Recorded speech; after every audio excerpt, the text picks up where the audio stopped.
I just have to ask you, Mr. Secretary, who is running this department? Is Aaron Siri running the department? Are you running the department? Oh, ASIP has nothing to do with the vaccine court. Nothing. No, just the questions. Is he running the department? Are you running the department? This Aaron Siri guy has a huge, apparently, influence. Yeah, you're just filled with mischaracterizations. If you want to ask me about something, I will. But let me just ask you this. And so, Mr. Siri, you're going to talk and you're going to grandstand, but you're not going to get at the truth. Mr. Siri is actually, he's gone public with the whole thing now. He's on X. And Senator Angela Alsobrooks walked into this confrontation with undeniable evidence. What we are witnessing is the unmasking of a shadow power network that Secretary Robert F. Kennedy Jr. was completely unprepared for. The focus isn't just standard political bickering, it's determining whether a private anti-vaccine lawyer is manipulating the national healthcare system. When Alsobrooks pulled out the posts on X, RFK Jr. could only mount a weak defense by accusing her of grandstanding. However, Alsobrooks had the entire file mastered, from the personnel shakeups in the vaccine committee to the comments targeting black children. Keep watching until the final minutes, because the moment Alsobrooks declares she has the tape is a classic masterclass in how to dismantle a government official desperately trying to evade the truth. Don't forget to hit subscribe, because when national health policies show signs of being pulled by strings, you need to see the evidence with your own eyes. Thank you so much, Mr. Chair. Good afternoon, Secretary. You're familiar with Aaron Siri, correct? Yes, I am. Okay, that's because he served both as your lawyer in your personal capacity, and he's a lawyer for an anti-vaccine group as well. Is Mr. Siri on the federal government payroll? No, he is not. No, he's not. Okay, so that I find that interesting because he is apparently having a really outsized influence on you. And in fact, according to her testimony, Dr. Monterez last August said that during a very contentious argument with you or conversation that you told her to talk to Mr. Siri so that she could fall in line with his vaccine policies. You let him present to your now illegal and discredited vaccination committee. And then this month, you signed an updated charter for the Advisory Committee on Immunization Practices to focus on vaccine risk after Aaron Siri urged you to do so. So, you know, despite him not being on the government payroll, it looks like he is clearly, for you, he's a top advisor in your agency. Now, last month, Mr. Siri threatened to sue you if you didn't add hundreds of health conditions to the vaccine injury compensation programs. And just like that, you removed members of the Advisory Commission on Childhood Vaccinations to pave the way for changes. Alsobrooks completely bypasses boring rhetorical questions. She pins a direct timeline of events into the hearing record as core evidence. The interference is laid bare. Siri issues a threat of litigation, and immediately RFK Jr. purges the committee personnel. The core argument here is that a private figure drawing zero government salary holds the power of life and death over the Department of Health's directives. Watch how RFK Jr. flounders when the evidence shifts from general policy to nominated individuals, and finally points straight at his own personal record. At this point, Alsobrooks is exposing a critical vulnerability in the independence of the state apparatus.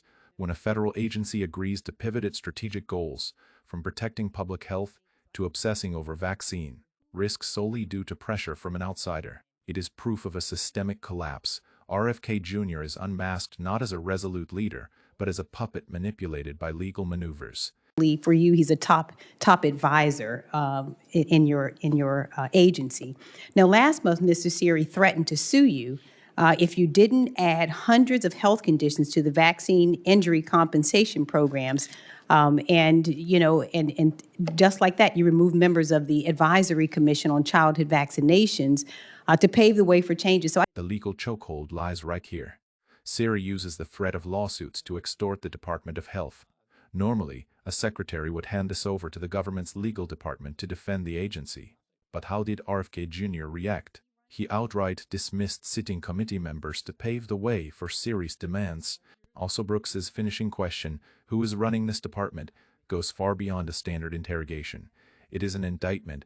It strikes a fatal blow to the pride of the man in power, forcing him into a corner. Either bow his head and admit to being incompetent and manipulated, or confess to facilitating an internal purge to satisfy private interests. influence. Yeah, you're just filled with mischaracterizations. If you want to ask me about something, I will. But But let me just ask you this. And so, Mr. Siri, you're going to talk and you're going to grandstand, but you're not going to get at the well, truth Mr. this way. Siri is actually, he's gone public with the whole thing now. He's on X, and When completely deadlocked by glaring facts, the only remaining option is a personal attack. RFK Jr. clings to the familiar tactic of the cornered, blaming the opponent of mischaracterizations and grandstanding. This is a ploy to distract public opinion from the core violations. He doesn't deny firing the committee members. He doesn't deny signing the new charter. He only fixates on criticizing the attitude of the questioner. However, at a high-level hearing, attitude cannot cover up the evidentiary record. your vaccine policies. In fact, he wrote on X, I have no doubt RFK Jr., this is his quote, wants to update the table, and the only reason that he wouldn't is because the White House won't let him. So is the White House preventing you from updating the VSIP table? Aaron Siri is an American citizen. He has a right to say what he wants. He does, but I'm doesn't just asking you, is the White House preventing you from updating this? Is Mr. Siri correct about that? Updating the vaccine? Table. No, they are not. Okay. Now, regarding the new CDC. Moving into the next phase, Alsobrooks shifts the axis of attack. This time, she uses Aaron Siri's own statements on the X platform to tighten the noose around RFK Jr. Siri himself smugly boasted about his power, declaring that RFK Jr. desperately wants to change the compensation table, but is being blocked by the White House. This is an incredibly vicious attack. Alsobrooks forces RFK Jr. to swallow one of two bitter pills. If he admits Siri is right, it means confirming severe internal turmoil with the White House, while proving Siri knows every inside move of the department. If he rejects Siri's words, as he just did with "No, they are not," it means he is forced to publicly slap his closest ally in the face on national television. Director nominee, part of the new team that you said would revolutionize the CDC. Mr. Siri said that the pick will likely be a disaster, and has said the only thing that Schwartz will likely restore is the CDC to business as usual. He said that this is his quote, left to your own devices, you wouldn't have even chosen her, and that she is, and I quote Mr. Siri here, the queen of mandating vaccines. So is Aaron Siri wrong about this new nominee, or is the president? Well, I guess. Alsobrooks continues to carve into this fracture with a core personnel issue, the CDC director's seat. Siri's anti-vaccine camp is utterly outraged by the newly selected nominee. Siri labels her the queen of mandating vaccines and asserts that left to his own devices, RFK Jr. would never have chosen this figure. The trap is set so meticulously that it locks every exit. If RFK Jr. speaks up to defend the CDC nominee, he will betray his own core base of supporters. And if he echoes Siri, he is directly defying a presidential appointment. Nominee, or is the president? Well, I guess Aaron Siri doesn't have much influence on me after all, does he? So you can't have it both ways of saying he has an outside influence on our department. Oh, is he At right? the I'm same just asking time, a question. He's suing me and criticizing me for something that for a policy that I've made that he doesn't like. So, Well, let me And this is perhaps the sharpest and rarest counterattack from RFK Jr. throughout the entire hearing. He spots the logical bottleneck in Alsobrooks' chain of attacks. He turns the tables by pointing out the paradox. You cannot simultaneously accuse a man of manipulating my entire agency while presenting evidence that this guy is frantically cursing and threatening to sue simply because I won't do what he wants. This rebuttal buys RFK Jr. a few brief seconds to breathe. He tries to redraw the picture of his relationship with Siri, that he is not a puppet on a string, but an independent leader under fire from a disgruntled citizen. If the hearing concluded right here, perhaps RFK Jr. could have walked away with some remaining dignity. However, Alsobrooks didn't step in here to play a defensive tug-of-war when the macro policies hit a dead end. She pulled out the most destructive weapon, the personal record. does he have an outside influence or not? Well, he Because said, you're arguing out of let me go both to my sides of next your question. mouth. Mr. Secretary, my next question. Now, you've had some trouble with the truth. I've seen it myself during What? your appearances before Congress. And as we all saw clearly during your exchange last week with Congresswoman Sewell, can you admit today that you said every black kid can get reparented on a wellness farm? Can you admit that you said that?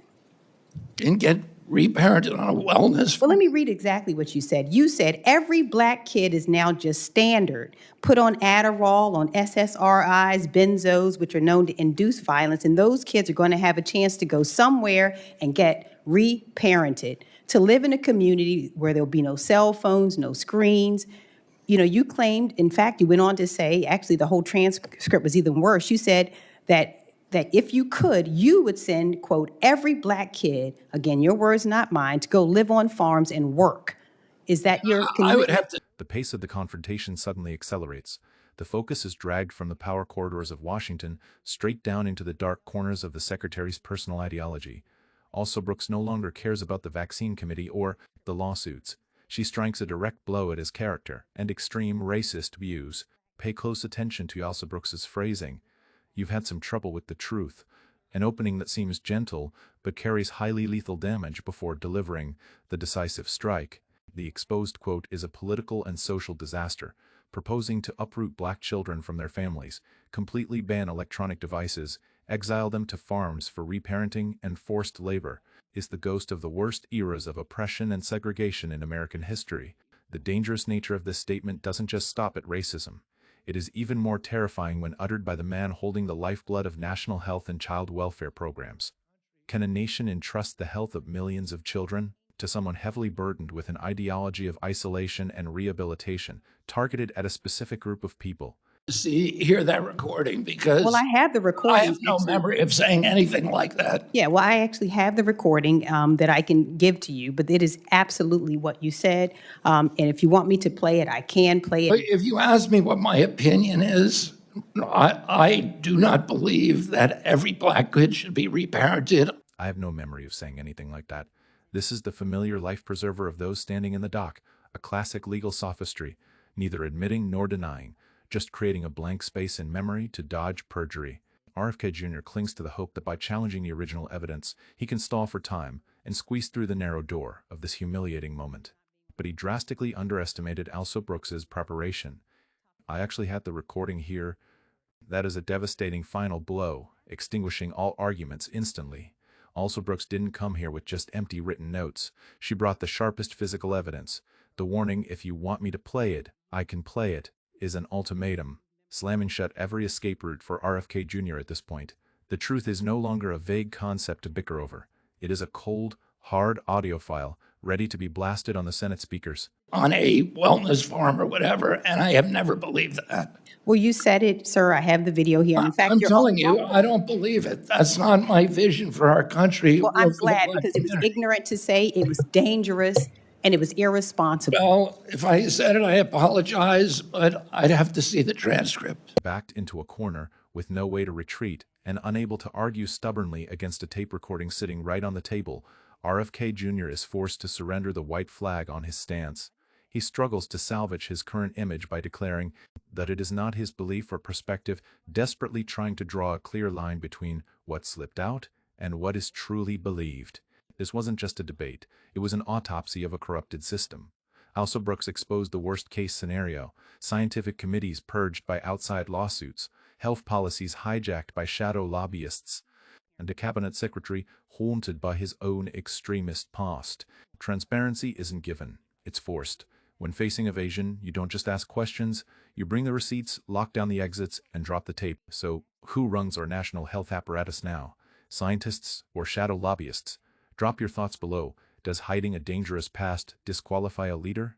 Keep questioning, and never let power operate in the dark. See you next time.